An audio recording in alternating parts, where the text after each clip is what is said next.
desperately. You do? Yes, and I don't care if we have to stay here all night. You have to fix my computer. It won't turn on. It's because there's no power. I know that. You have to fix my computer. My life depends on it. Kate finally gave me my first article. Well, not if you count the issue I got to do while she was in the hospital, but I was up until 4 o'clock in the morning writing it, and then I spent all day today polishing it. It was laid out, ready to be sent to the printers, and suddenly we lost power. I need you to get that back from me. Even the ace of cyberspace cannot create electrical power where none existed.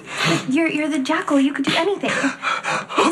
Gazoom tight. Where's your laptop? I left it. Maximista called and said she needed me immediately, that it was New Year's Eve and the need was great. The need is great. I need you to get into my computer and get my article. You're the only person I know who could figure it out. You know I would move mountains for you if I could. Spinelli, this is a disaster. What if it's gone? What if all my work has disappeared into cyberspace, never to be seen again? Look, there's no need for negative conjecture. All we need is your flash drive where all your data should be...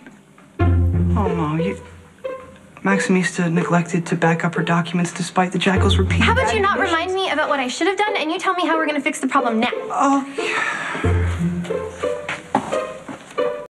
don't understand why we had to steal the battery out of Jason's car.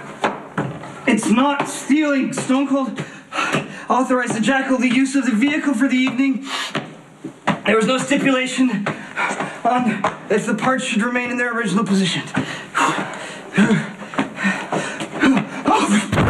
Zoom tight. Why couldn't we just take my computer to your house and plug it in? Well, Maximista's computer is connected to a network, and therefore changing it to a different location would not do. We have to boot it up already connected to the network. So you're gonna hotwire my computer? Well, it's not exactly the terminology. Right. Just tell me if it's gonna work. There's about a 63.5% probability. Well, what about the other 40%? Well, actually, it's 36.5. Oh, Spinelli, I know that. I was just rounding it off. I want you to tell me what could go wrong. Well, hooking Maximista's computer up to an alternate power source could permanently fry... No frying. We can't do frying, Spinelli. I have a 2,500-word article with pictures in there on the death of espadrilles this summer. Summer? Why didn't you say that? There's plenty of time to rewrite it. You know as much about fashion as I know about computers. Trust me, this is time sensitive. God, you're the smartest man I know. If you can't help me, who can?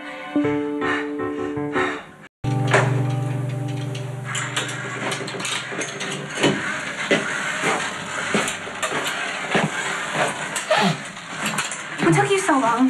Well, reinstalling Stone Cold's battery in his car was not an easy task, and neither is hacking into the Crimson network. Well, we should get started because I don't think we're going to get power back anytime soon. Okay, well, I brought some extra candles and a battery-powered torch from my earthquake kit. Why would anyone in upstate New York have an earthquake kit? Well, you can never be too prepared, and sometimes the items come in handy for other emergencies, i.e. a power outage. You are totally crazy, and I'm grateful. Now let's get to work. You know, perhaps if the jackal better understood the urgency of the situation, maybe I could help alleviate some of Maximista's anxiety. I mean, certainly the glacier wouldn't threaten to terminate you under these dire circumstances. I'm sure she would just respect and admire your drive and ambition like I do. I'm not doing this to impress Kate or to show up Clarice, although I would really love that. And who better to write an article on shoes than me? That's my area of expertise.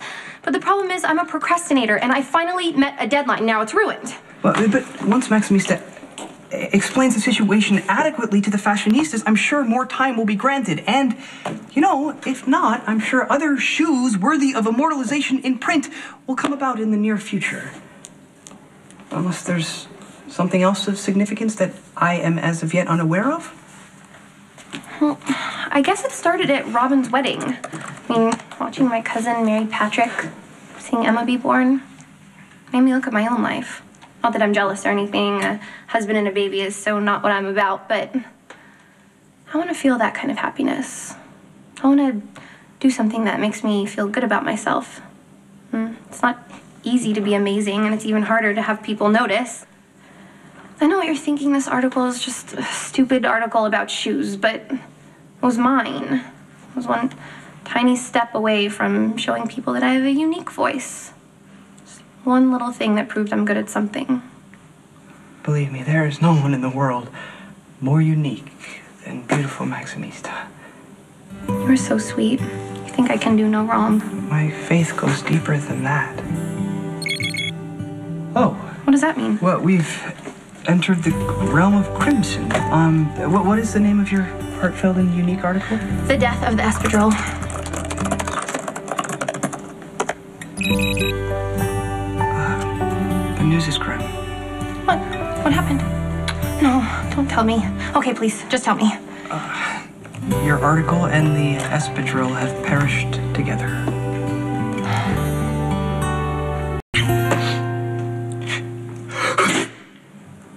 Zoom tight.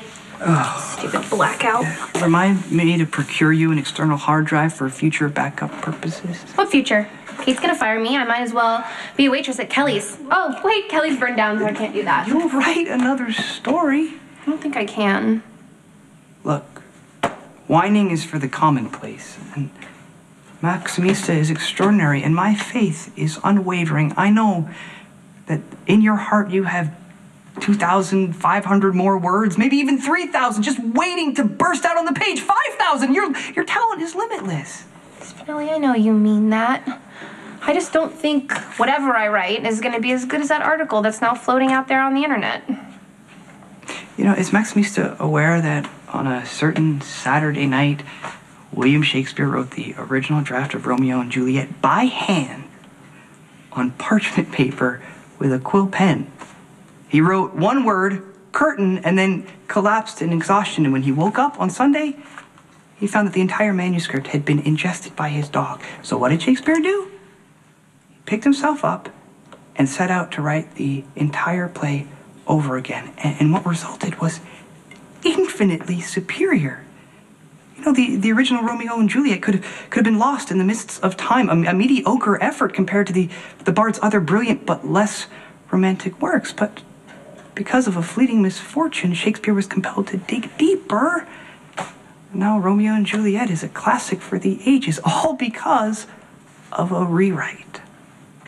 But that was William Shakespeare, and even I know he was the greatest playwright who ever lived. And you are the beautiful and talented Maximista. If Shakespeare can rewrite an entire play, then 2,500 words on the death of a foot fashion icon is well within your reach. My whole life, the more someone knows me, the less faith they have in me. But not you. The more you trust me, the more I want to be trusted. The better you think I am, the better I want to be. Not sure why I'm different around you, Spinelli, but I'm grateful that I am. Likewise, I am so much a better person because of Maximista, and you know, Spinelli, I always want. Look, what? It's almost midnight. You could see the clock on the bank tower. Come see.